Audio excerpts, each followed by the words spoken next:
Hi class, welcome to the next week of Psychological Foundations.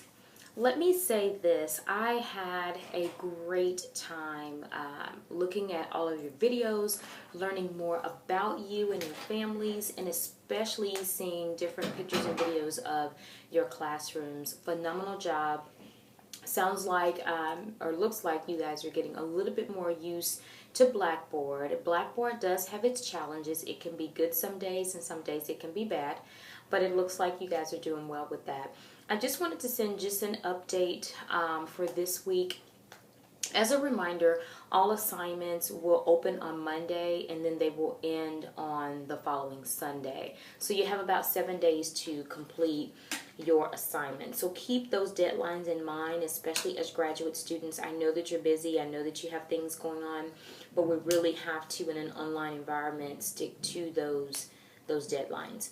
So the deadline has already passed. You should have included your introduction already. You should have done your course, uploaded your course essentials document by by Sunday, a few days ago. So this week moving forward, you will begin to get into a lot of the content. We'll be starting out in chapter 1 of the textbook. And I posted some materials in the course for you, such as a video called Being a Good Teacher, some different things that will relate to chapter 1. This week's assignments you will have due by Sunday the 4th. You will participate in a threaded discussion. Remember, you only need to respond to 2 peers, not 3. I know it says 3 in the syllabus, but that is incorrect. So you only need to respond to 2 peers. Your initial post should be 250 words, and then your responses to your peers should be at least 100 words. Also, you will have your first quiz over chapter 1. For the quiz to prepare, you can read chapter 1, and then you can also review the PowerPoint for chapter 1 that's included in the course. And then due this week also is your personal teaching and learning philosophy. That I posted an example of mine. Now mine is super ancient, like really old, but it gives you an idea. What is your personal philosophy when it comes to teaching and learning? I've always had this theory of connecting with the students as being very important, establishing that connection.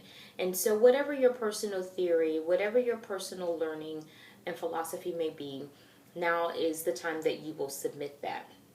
This will be kind of the first draft. Your final draft will be considered your final exam, so you'll have some time before you revisit it again. But that's pretty much the assignments that you will engage in this particular week in the course. Because I know you're busy with teaching, with families, just with daily life, my goal is to try and open 2 weeks of content for you, just in case you are that type A student who really likes to work ahead. And so sometime this week, I will go ahead and open the next 2 weeks of content. Don't feel like you have to complete them. You can wait up until the deadline. But if you want to work ahead and work early, I'm going to give you absolutely that option. I look forward to, again, seeing all of your threads in the thread discussion. And I'm just really amazed at the videos that you guys put together. It was really good to put a name with a face and learn a little bit more about you. So if you have any questions, please let me know. Also, I know that many of you have had tons of questions regarding the Praxis 2, the PLT portion. And I'm going to direct you to Dr. Honeycutt. She is the graduate coordinator over the MAT program. And so she asked that I let you guys know to contact her if you have questions regarding that, because they're kind of the ones who set the rules for the Praxis. And so you can call her at the School of Education. I believe the number is 870-460-1062. And if you have those special circumstances, such as you've never taken the Praxis or you're just beginning to start your career as a teacher, she's going to be the person that you talk to about how to move forward with your Praxis and what all that means. So again, if you have any questions, feel free to call me anytime, text message me, email me. Make it a great week, guys. Have a good one.